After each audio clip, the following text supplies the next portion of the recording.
nyambung omongan kalian ya, masa kayak gitu misalnya ya, mungkin kalian akan enak, kalian mungkin akan berpikir berarti bukan yang itu gitu kan. Tapi kalau kalian dapat saya, tidak ya, saya tidak akan memberikan apapun, keluar suara apapun kalau kalian ada pertanyaan selama itu ujian ya.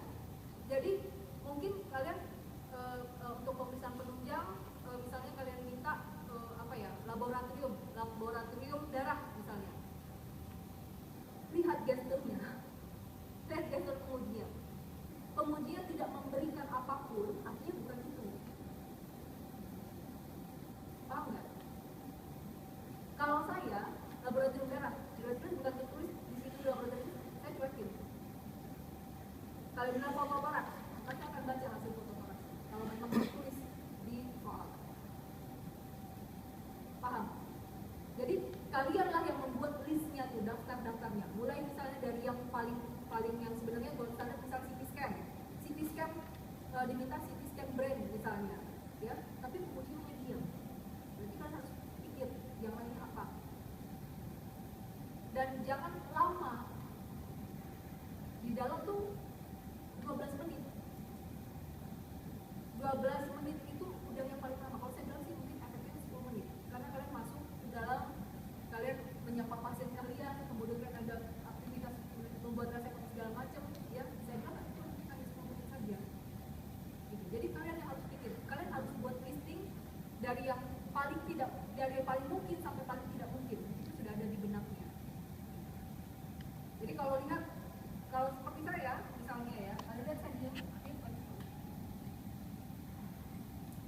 kalian sebut apa lagi, selama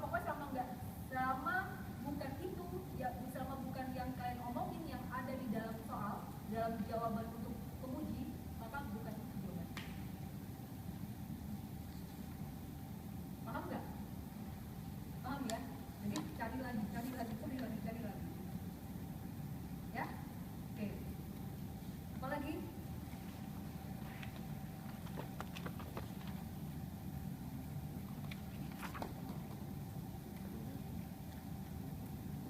Memegang supaya penguji itu bagaimana? Tangan kiri ya? Hah? Oke, bagaimana coba? Kamu begitu ya? Ya, begitu. Artinya ya memang itu bahagia kan? Senang sebenarnya ya kan? Iya kan? Iya, terus saya kecil ya. Oke, bagaimana? Oke, ini hati-hati ya, hati-hati. Kalau pegang begini, coba. Nah, ini loss nanti di sini, nggak bisa terangkat.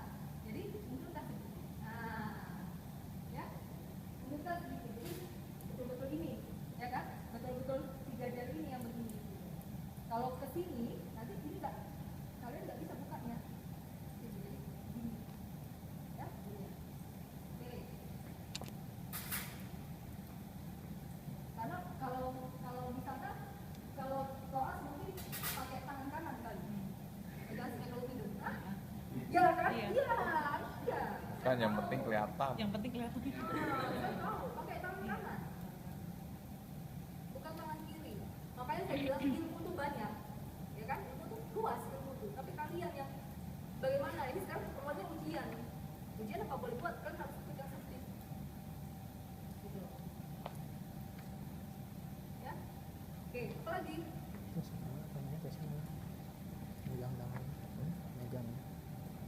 Dok, apakah ketika kita periksa liang telinga kita harus sebutkan semua? Membran timpani apakah harus sebutkan semua? Dan begitu. Boleh. Kalau kalian sebutkan tentu kalau pengujinya itu bukan THT, bukan saya, ya di ruang kalian, itu dia akan terkesima, wow, ini banyak banget ini, paling nggak ada yang nilai kasih sayang. Benar nggak?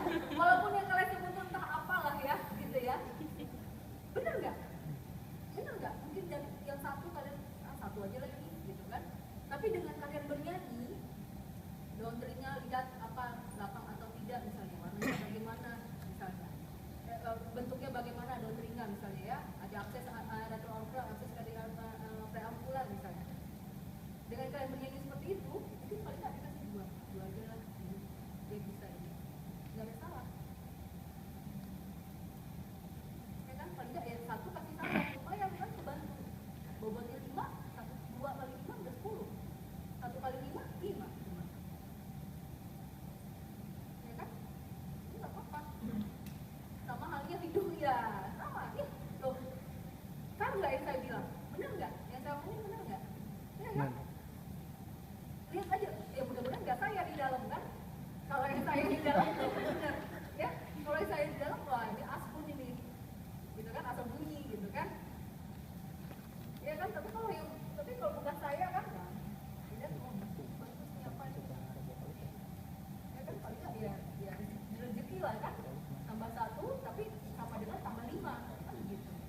nilai gigi bikinnya. Oke.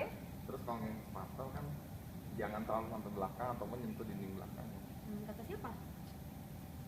Nah, kan kata siapa itu? Jangan sampai belakang atau sampai menyentuh dinding belakang, kata siapa? Bukan. Instruksinya kan hanya 3. Apa instruksinya? Buka mulut. Enggak. 1 buka mulut, 2 tidak perlu Nggak keluarkan boleh lidah, juga. 3 nafas seperti biasa. Kan cuma itu aja. Jadi bagaimana kamu ininya? Dia udah refleks mau keluarkan lidahnya. Pasienmu nanti akan begitu, percaya aja. Bapak buka mulutnya, lidahnya di dalam. Benar kan? Benar kan? Padahal saya udah bilang, ya kan? Padahal saya udah bilang kan. Ya orang mau buka mulut pasti lidahnya diulur. Makanya saya bilang begitu. Kamu sebagai dokternya, kamu yang menginstruksikan pasienmu. Jangan keluarkan lidah, betul kan? Buka mulut, jangan keluarkan lidah, jangan tahan nafas. Nah, nafas seperti biasa. Bapak nafas buka mulutnya, lidahnya di dalam, nafasnya biasa. Buka mulutnya Pak. Jangan dapat. Oke, kalau misalnya kamu bisa. Satu lagi, hati-hati. Dia pegang pakai tangan kiri. Kanan. Hati-hati. Oh, jangan sampai pakai tangan Iya, kiri. jangan sampai pakai tangan kiri. Di koas pakai tangan kiri. Enggak sih dok, kanan sih. Loh, ada. Kanan kiri soalnya kanan pakai senter. Ada. Kadang-kadang kanan megang senter. Gua ngajarin. Di koas ada yang pakai tangan kiri. Maka ke bawah sampai ujian pakai tangan kiri. Malah kan gitu. Nggak ada. Itu bersih kali.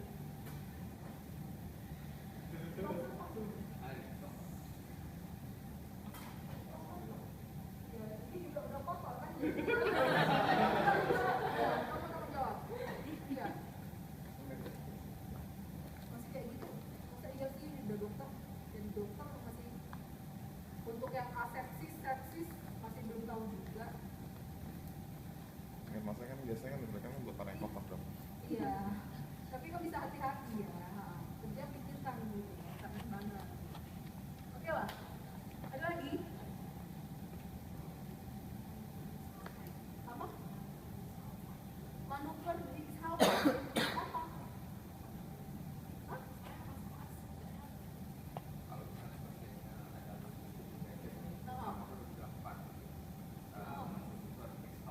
Iya. Gini, kalau kamu ketika ujian, kamu tidak akan, saya rasa itu tidak akan dipraktekkan ya. Kecuali kamu ini apa? Mungkin kamu sebutkan sebagai terapinya adalah manuver sampai. Iya. Kamu mau itu dilakukan? Kalian masalahnya tidak ada yang di PPP. Kalau saya lakukan itu nanti pindah otoritnya dan nopo jadi tidak normal. Paham nggak? Kalau lihat di buku itu sebenarnya bisa. Kalau kalian ngikutin dari buku gitu, cuma saya nggak bisa melakukannya pada orang yang normal.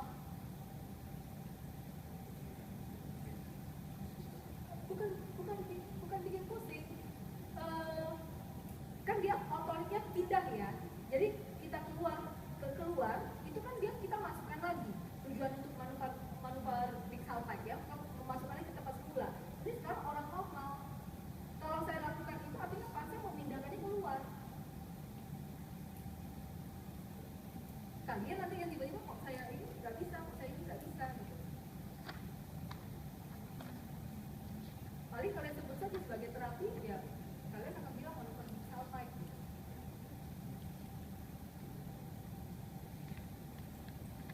Koas memang nggak dapat. Kalian ekstraksi corpus alienum ada dapat?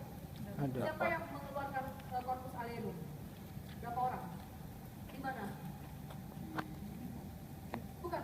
Di mana? Corpusnya di mana? Di telinga. Katembak. Iya. Kamu?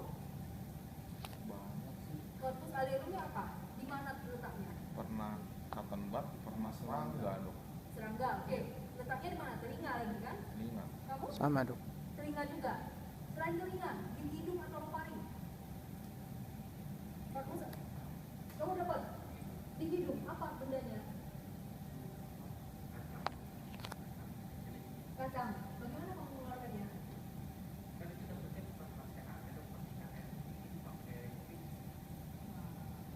Ya, pakai pincet. Yang lainnya, tadi yang ada dari hidung orofaring siapa lagi yang nunjuk tadi?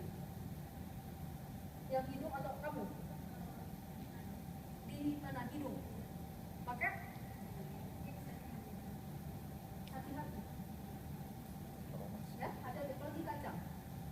Ya, kamu sebagai kalau nanti alat bisa saja ya, bisa saja karena itu kan fokus area ini nanti 4 gitu kan untuk kompetensi kalian. Kalau nanti disediakan alat, nggak tahu nih, tiba-tiba untuk memilih alat nih, memilih alat untuk mengeluarkan korpus area hidung, jangan ambil pinset. Ya, nggak boleh, sama sekali nggak boleh. Korpus area hidung, ya, jangan ambil pinset. Ya, cari yang dia punya hook. Cari alat yang ujungnya tuh agak bengkok, yang ada hooknya. Itu yang kalian bukan alligator forceps, itu ujungnya seperti alligator, seperti buaya. Alligator forceps begini gitu, ya kan? Ini cari yang ujungnya ada hook.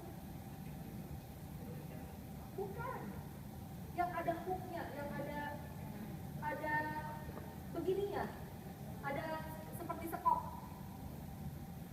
yang ada sekopnya. Apa? Iya, seperti begini alatnya, yang ada hooknya. Cari alatnya yang tunjukkan sama fokus. Kalau misalnya saya akan melakukan ekstraksi korpus alenum, ternyata itu juga ya, saya ingatkan ya, pertama sekali masuk jangan gerakan tusuk. Kalau stasiun sebelah udah fail, nggak usah pikirin lagi, nggak usah kebawa dengan stasiun baru gitu loh. Banyak di kalian itu begitu, stasiun sebelah itu fail, kemudian sampai ini akhirnya nggak tahu mau lakukan apapun, nggak tahu, nggak kali ruginya kan? Ya kan? Orang kan bilang apa? Let's bygone be bygone katanya kan? Iya kan? Benar kan? Ya udah biarin aja gitu. Yang di sini kalian harus konsentrasi lagi. Ketika masuk, kalian kalau sudah begitu ya, sudah yang di stasiun sebelah itu fail, kalian apa? Lupa kalian screening alat. Lupa kalian screening alat. Ini alat apa? Ini alat apa? Nggak tahu. Kadang-kadang sampai stasiun apa yang dimasukin pun tidak tahu. Saya pernah kejadian, saya padahal dapat stasiun menguji itu hanya di gawat darurat, hanya untuk pasang infus sebenarnya. Tapi yang dilakukan bukan itu, yang dilakukan adalah penyuluhan. Ini sebaiknya pergi ke rumah sakit, ini. Paham nggak? Nanti ini dehidrasi, nanti apa segala macam. Jadi hanya begitu, gitu. Padahal sebenarnya perlu actionnya. Bagaimana pasang infusnya? Bisa apa enggak? Nah, kalian itu rupanya. Jadi ketika nanti masuk, sebelah file udah biarin aja baca soal, konsentrasi lagi, lihat di screening alat. Ini kira-kira alat apa? Dan kalian harus sudah familiar dengan alat itu. Paling tidak kalian pernah ikut iklan kan? Udah habis familiar, ini ini THT. Ini THT mana? Nanti lihat lagi, ini alat apa ya, ada yang baru. Paling nggak dari soal udah ketahuan. Ya kan, paling nggak dari soal, baca soal itu udah seharusnya ya, nalar kalian sudah jalan seharusnya. Ya? Oke, ada lagi. Ya, jangan pakai pinset. Ingat, pakai hook, cari yang ada hook. Saya bawa nggak ya? Tang tampon, kalian sudah pernah tahu kalau tang tampon? Yang panjang itu ya dok, yang buat masuk ke tampon. Iya.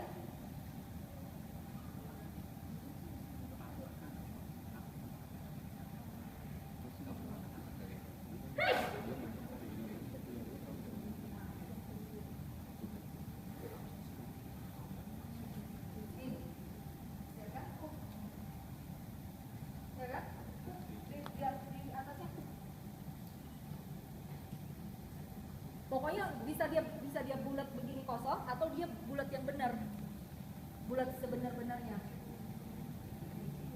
Jadi ini tak tampon. Jangan berarti ada botol konsep.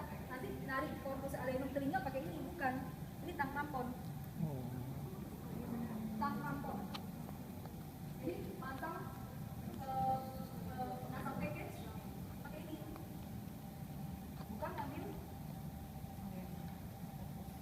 korpus alenum telinga atau cerumen prop. Bukan.